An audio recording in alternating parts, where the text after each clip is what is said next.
नमस्कार दोस्तों, मैं हूं अमित और स्वागत है आप सभी का एक और नए वीडियो में।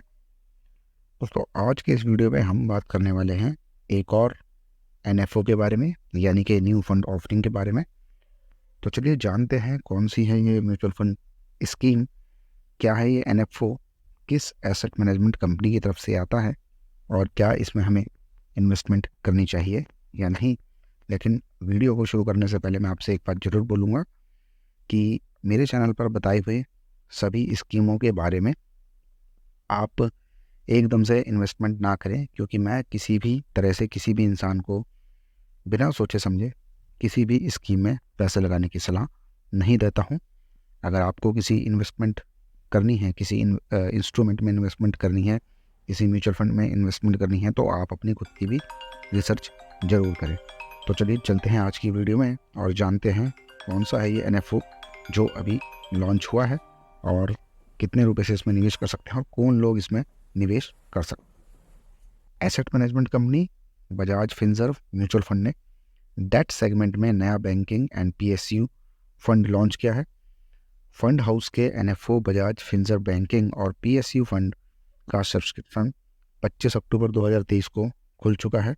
हालांकि 6 नवंबर को ये बंद हो चुका है, लेकिन फंड हाउस का कहना है कि ये अपेक्षाकृत हाई इंटरेस्ट रेट रिस्क और मॉडरेट क्रेडिट रिस्क के साथ बैंकों, पब्लिक सेक्टर अंडरटेकिंग, सार्वजनिक वित्तीय संस्थानों और म्युनिसिपल बॉन्ड के डेट विकल्पों में निवेश करने वाली एक ओपन एंडेड डेट स्कीम है। हालांकि 6 नवंबर को ये ऑलरेडी बंद हो चुकी है, लेकिन कुछ समय बाद आप इसमें इन्वेस्टमेंट शुरू कर सकते हैं। तो अब ये जानते हैं कि मिनिमम इन्वेस्टमेंट इसके अंदर कितने से हम कर सकते हैं। बजाज फिनसर्व म्यूचुअल फंड के मुताबिक Bajaj Finserv banking and PSU fund में आप मिनिमम 1000 रुपये और उसके बाद 1 रुपये के मल्टीपल में निवेश शुरू कर सकते हैं। बजाज फिनसर्व बैंकिंग और पीएसयू फंड को Nifty banking and PSU debt index के खिलाफ बेंचमार्क किया जाएगा। इस स्कीम के फंड में निवेश जनधन है। इसमें एंट्री लोड नील है, यानी कि कोई भी एंट्री लोड इसमें आपको नहीं देना होगा और इसी के साथ साथ एग्जिट लोड भी नील है। तो एग्जिट अगर आप करते हैं इस फंड में से, तो उस समय भी आपको कोई भी लोड देना नहीं पड़ेगा, यानी कि कोई भी चार्जेस आपसे नहीं लिया जाएगा। अब ये जानते हैं कि आखिर किसको इसमें निवेश करना चाहिए। तो फंड हाउस का ये कहना है कि ये फंड एक स्थिर रिटर्न की संभावना को बढ़ाते हुए क्रेडिट रिस्क को कम करता है। फंड को यील्ड कर्व पे चलने के लिए डिज़ाइन किया गया है, जिसमें लगभग 5 साल की मैच्योरिटी प्रोफाइल पर जोर दिया गया है। इससे फंड के प्रदर्शन की क्षमता बेहतर होती है और मौजूदा बाजार में यह निवेशकों को बेहतर रिस्क रिवॉर्ड प्रदान करता है। जहां यील्ड कर्व काफ़ी हद तक फ्लैट आपको मिल जाता है। म्यूचुअल फंड हाउस का कहना है कि शॉर्ट टू मीडियम टर्म में इनकम के लिए एक अच्छा ऑप्शन है और निवेशकों को कमाई का एक मौका देने के लिए डिज़ाइन किया गया है इस फंड को। इस फंड का लक्ष्य निवेशकों को फिक्स्ड इनकम में निवेश करने का अवसर देना है, साथ ही यह सुनिश्चित करना है कि उनके निवेश पोर्टफोलियो में हाई लेवल की क्रेडिट क्वालिटी हो। बजाज फिनसर्व एसेट मैनेजमेंट के सीईओ गणेश मोहन का कहना है कि हमारा बैंकिंग और पीएसयू फंड निवेशकों के लिए बैंकिंग और पीएसयू सेक्टर में उपलब्ध फिक्स्ड इनकम इन्वेस्टमेंट के अवसरों का लाभ उठाने का अच्छा ऑप्शन है। साथ ही वह प्रोफेशनल फंड मैनेजमेंट का लाभ भी उठा सकते हैं। ये फंड उन निवेशकों के लिए एक बेहतर विकल्प है जो अपनी पूंजी उन विकल्पों में निवेश करना चाहते हैं जहां स्थिर रिटर्न मिलता है, यानी कि आपको एक फिक्स्ड इनकम की अगर तलाश है तो आपके लिए एक अच्छा विकल्प हो सकता है, क्योंकि ये डेट सिक्योरिटीज़ में ज़्यादातर इन्वेस्टमेंट करेंगे। फंड हाउस के मुताबिक यह फंड हाई क्रेडिट क्वालिटी बनाए रखेगा।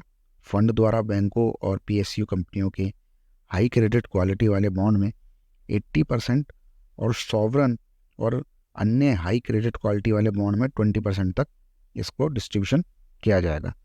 यह स्कीम शेड्यूल कमर्शियल बैंक यानी कि एससीबीएस, पीएसयू यानी कि public sector undertaking, public financial institution PFIs, municipal corporation और इसके जो पैरेलल इकाइयाँ होंगी, यानी कि जो और इसके जैसी बॉडी होंगी, उनके अंदर जारी सिक्योरिटीज़ में निवेश करती है। यानी कि टोटल अगर हम कंक्लूजन देखें तो ये ज़्यादातर, जैसा कि मैंने बताया, डेट फंड है एक, बजाज की तरफ से आने वाला, बजाज फिनसर्व फंड हाउस की तरफ से आने वाला। तो ये ज़्यादातर गवर्नमेंट सेक्टर, पीएसयू सेक्टर, जितनी भी गवर्नमेंट स्कीम है जो डेट के बेसिकली रिलेटेड है, उसके अंदर ये इन्वेस्टमेंट करेंगे ताकि इन्वेस्टर को एक फिक्स्ड इनकम आती रहे। अगर बात करें इक्विटी फंड की, तो उसमें काफ़ी ज़्यादा उतार चढ़ाव हमें देखने को मिलता है और अच्छी रिटर्न भी बनती है, लेकिन वहाँ से आपको फिक्स्ड इनकम की कोई भी गारंटी नहीं होती है। तो यहाँ यही सारी चीज़ों को सोचकर बजाज ने इस फंड को लॉन्च किया है। तो दोस्तों, 1000 रुपये से आप इस फंड में निवेश कर सकते हैं और उसके बाद 1 रुपये के मल्टीपल में आप निवेश कर सकते हैं। हालांकि 6 नवंबर को ये फ़ंड बंद हो चुका है, लेकिन जल्दी ही ये रीसेल और रीओपन भी हो जाएगा। आप यानी कि इस फंड में खरीद फरोख्त कर सकेंगे। तो दोस्तों, फ़िलहाल के लिए इस वीडियो में अच्छा ही। अगर वीडियो अच्छा लगा हो तो लाइक करें, शेयर करें, चैनल को सब्सक्राइब करें, नोटिफिकेशन बेल को दबाकर ऑल पर प्रेस करें ताकि स्टॉक मार्केट और म्यूचुअल फंड से जुड़े हुए सभी तरह के अपडेट आपको सबसे पहले मिल सकें। तो दोस्तों, जल्दी ही करेंगे आपसे मुलाकात किसी और नई वीडियो के साथ। तब तक के लिए टेक केयर, बाय बाय।